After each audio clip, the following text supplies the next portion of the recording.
Hello friends, let us start the newspaper reading. तो चलिए newspaper पढ़ना शुरू करते हैं और एक एक वर्ड का मीनिंग आपको क्लियरली बताएंगे ताकि आपकी वोकेबलरी स्ट्रॉन्ग हो सके और आप अच्छी इंग्लिश बोल पाओ। लेकिन उससे पहले थोड़ा सा आपसे बात कर लें और जो कुछ आज हम पढ़ने वाले हैं उसके बारे में आपको इंट्रोडक्शन दे दें। देखिए, इंडिया के अंदर कोई भी फेस्टिवल, कोई भी त्यौहार यूं ही नहीं मनाया जाता, बल्कि उसके पीछे कोई ना कोई गहरा कारण होता है, कोई ठोस रीजन वहाँ पे होता है। अभी होली का त्यौहार गुजरा, तो उस फेस्टिवल को मनाने के लिए भी कोई ना कोई गहरा कारण है। और मैं समझता हूँ कि आप जानते होंगे कि होली के त्यौहार को क्यों सेलिब्रेट किया जाता है। अगर आप जानते हैं तभी भी, नहीं जानते हैं तभी भी, इंग्लिश के इस न्यूज़पेपर में हम उसको पढ़ने वाले हैं। और ये कोई नॉर्मल न्यूज़ नहीं है कि जैसे पॉलिटिकल न्यूज़ हो गई या फिर वहाँ ऐसा हो गया वैसा हो गया, ऐसे करके नहीं है। बल्कि टाइम्स ऑफ इंडिया में एक सेक्शन होता है द स्पीकिंग ट्री करके, तो उसमें छपा हुआ एक ये आर्टिकल है। इसको आप एडिटोरियल की तरह भी समझ सकते हो। तो इसको पढ़ेंगे। और एक बात मैं आपको बताऊं कि अगर हम ह्यूमन बिहेवियर की गहरी नॉलेज प्राप्त करना चाहते हैं, स्पिरिचुअलिटी की नॉलेज प्राप्त करना चाहते हैं, सोसाइटी से रिलेटेड जो मामले हैं उनकी गहराई में जाना चाहते हैं, तो हमें जो आर्टिकल्स हैं उनको पढ़ना चाहिए। क्योंकि उससे क्या है कि व्यक्ति के अंदर जो है एक अलग तरह की चेतना जागृत होती है, एक अलग तरह की नॉलेज उसको गेन होती है। तो चलिए इसको देख लेते हैं कि इसके अंदर क्या है। और मैं तो वैसे भी मानता हूँ कि अगर हम किसी फेस्टिवल को मना रहे हैं, कोई दूसरा काम कर रहे हैं, तो हमें पता होना चाहिए कि why we are doing that, हम उसको क्यों कर रहे हैं and what is the reason behind it, और उसको करने के पीछे कारण क्या है। भाई दूसरों की देखा देखी कुछ कर रहे हैं, पता है नहीं कि क्यों कर रहे हैं, तो उससे कोई बेनिफिट आई थिंक कि नहीं है। तो चलिए देखते हैं कि ये किसका आर्टिकल है और इसके अंदर क्या दिया गया है। ये राधानाथ स्वामी का आर्टिकल है और इसमें इन्होंने लिखा है, Holi is the festival of colours. Holi is है द फेस्टिवल, त्यौहार, ऑफ कलर्स, रंगों का। होली रंगों का त्यौहार है। It is celebrated on the full moon of the month of Phagun. It is celebrated, ये सेलिब्रेट किया जाता है, ये मनाया जाता है on the full moon, full moon पर। फुल मून का मतलब पूरा चंद्रमा अर्थात पूर्णिमा पर, ऑफ द मंथ महीने की, ऑफ फागुन फागुन के, यानी कि फागुन महीने की पूर्णिमा को इस त्यौहार को सेलिब्रेट किया जाता है। People smear and drench each other with colours. People लोग, स्मीयर, स्मीयर मीन्स होता है सान देना, पोत देना, लीप देना। एंड ड्रेंच, ड्रेंच का मतलब होता है भिगो देना, बौछार कर देना। ईच अदर, एक दूसरे के ऊपर, विद कलर्स, रंगों से। ठीक है, लोग एक दूसरे के ऊपर रंग डालते हैं, एक दूसरे को भिगो देते हैं। Children spraying color on each other with water guns and water filled balloons in a common site is a common site। तो चिल्ड्रन, बच्चे, स्प्रेइंग कलर, स्प्रे कलर मतलब कलर फेंकते हैं, कलर डालते हैं, ऑन ईच अदर, एक दूसरे के ऊपर, with water guns, water gun के द्वारा, यानी कि बच्चों की आपने पिचकारी वगैरह देखी होंगी तो वो गन्स के रूप में आजकल आती हैं। तो वाटर गन्स से वो क्या करते हैं कि कलर स्प्रे करते हैं एक दूसरे के ऊपर। And water field balloons, water field balloon कौन से होते हैं, जो छोटे छोटे गुब्बारे होते हैं ना, उनके अंदर पानी के अंदर रंग मिला के उनको भर लेते हैं और फिर एक दूसरे के ऊपर फेंक के मारते हैं, तो वो वाटर फिल्ड बलून्स उनको बोलते हैं। इज ए कॉमन साइट, ऐसा तो एक सामान्य दृश्य होता ही है, यानी कि बच्चे क्या है कि वाटर गन्स के द्वारा और वाटर फिल्ड बलून्स के द्वारा एक दूसरे के ऊपर रंग फेंकते हैं, और ये बड़ा सामान्य सा दृश्य होली पर रहता है। Holi is also known as the festival of spring. Holi is है ऑल्सो भी नोन, जानी जाती, एज के रूप में, द फेस्टिवल, त्यौहार, ऑफ स्प्रिंग, स्प्रिंग का। स्प्रिंग का मतलब क्या होता है, वसंत। होली जो है वो वसंत ऋतु के त्यौहार के रूप में भी जानी जाती है। It is a time to bid farewell to the winter.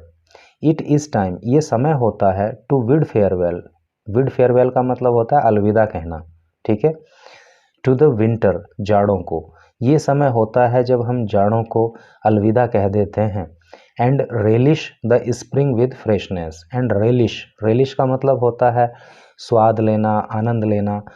Spring वसंत का, विद फ्रेशनेस ताजगी के साथ, एंड गेटी, और गेटी का मतलब होता है प्रसन्नता।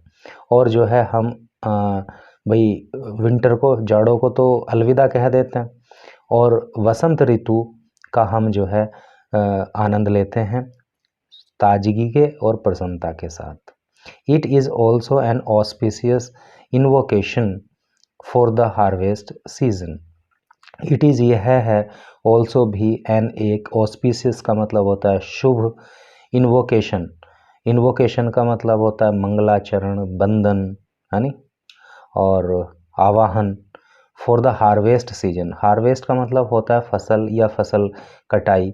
ये फसल कटाई के सीजन का भी आवाहन होता है, उसका भी मंगलाचरण होता है, यानी कि फसल कटाई का समय भी आ रहा होता है।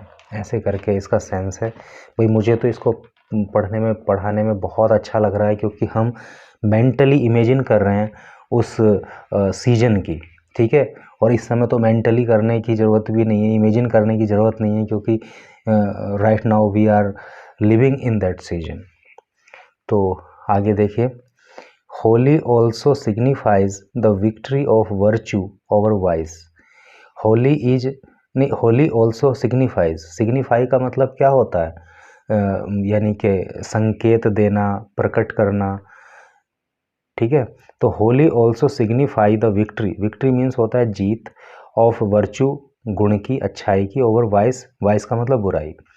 होली जो है वो अच्छाई के ऊपर, सॉरी बुराई के ऊपर अच्छाई की जीत को भी सिग्निफाई करती है, ठीक है। यानी कि हम कह सकते हैं कि होली जो है वो बुराई के ऊपर अच्छाई की जीत का भी त्यौहार है, उसको भी प्रकट करती है। द डीमन किंग, डीमन का मतलब होता है राक्षस, दानव। द डीमन किंग हिरण्यकशिपु, ये मैंने तो अब तक जो सुना था उसको हिरण्यकश्यप करके सुना था, लेकिन इन्होंने दिया है हिरण्यकशिपु, तो वही है, कोई किसी तरह से बोल देता होगा, कोई किसी तरह से। तो द डेमन किंग, राक्षस राजा हिरण्यकशिपु नाम का जो था, is a personification of vice. Personification का क्या मतलब होता है, देखिए आपने फिगर ऑफ स्पीच अगर पढ़ा हो तो पर्सोनिफिकेशन वहाँ पे एक अलंकार होता है, मानवीयकरण, ठीक है। एक मेटाफर होता है, एक पर्सोनिफिकेशन होता है, और भी होता है। तो पर्सोनिफिकेशन का जो अर्थ होता है वो होता है मानवीकरण, मान लेना। तो जो राजा, जो दुष्ट राजा यानी कि राक्षस राजा हिरण्यकशिपु था, वो किस चीज़ का पर्सोनिफिकेशन है, वाइस का, बुराई का, यानी कि वो बुराई का प्रतीक है। He propagated hedonism, selfishness and atheism with an unprecedented might. He, उसने, किसने, इसने, जो ये राक्षस राजा था, ही प्रोपेगेटेड, उसने प्रोपेगेट किया, उसने बढ़ावा दिया हेडोनिज्म को। हेडोनिज्म का मतलब होता है सुखवाद, सुखवाद मतलब, सुखवाद मतलब कि अपने सुख के बारे में सोचो, अपने को सुखी बनाने के लिए, अपने को आनंदित करने के लिए, चाहे दूसरे को कुछ भी करना पड़े, उसका चाहे गला काटना पड़े, कितना ही बड़ा उसका नुकसान करना पड़े, उससे परहेज मत करो, खुद मस्त रहो, तो उसको हेडोनिज्म बोलते हैं। दूसरे का नुकसान करके खुद खुश रहना। तो उसने हेडोनिज्म को बढ़ावा दिया, उसने सेल्फिशनेस को, स्वार्थ को बढ़ावा दिया, एंड एथीज्म को, और उसने एथीज्म को भी बढ़ावा दिया। एथीज्म का मतलब आप जानते ही होंगे, एथीज्म का मतलब होता है नास्तिकता, यानी कि ईश्वर को ना मानना। With an unprecedented might, unprecedented का मतलब होता है अभूतपूर्व, माइट का मतलब शक्ति। देखो मे की पास्ट टेंस भी माइट होता है, और माइट का मतलब शक्ति भी होता है। तो उस राजा ने जो है हेडोनिज्म को, सेल्फिशनेस को, एथीज्म को अनप्रेसिडेंटेड माइट के साथ बढ़ावा दिया। ऑन द अदर हैंड, दूसरी ओर, अगर आपने पहली वीडियो देखी होगी तो वहाँ पे मैंने बड़ा डिटेल में on one hand and on other hand को आपको बताया था, तो आपको शायद याद होगा कि ऑन द अदर हैंड का अर्थ होता है दूसरी ओर, हिज सन, दूसरी ओर उसका जो पुत्र था Prahlad, is a personification of virtue, वो किस चीज़ का पर्सोनिफिकेशन है, वो किस चीज़ को पर्सोनिफाई करता है, वर्चू को, गुण को, अच्छाई को, एंड गॉड कॉन्शियसनेस।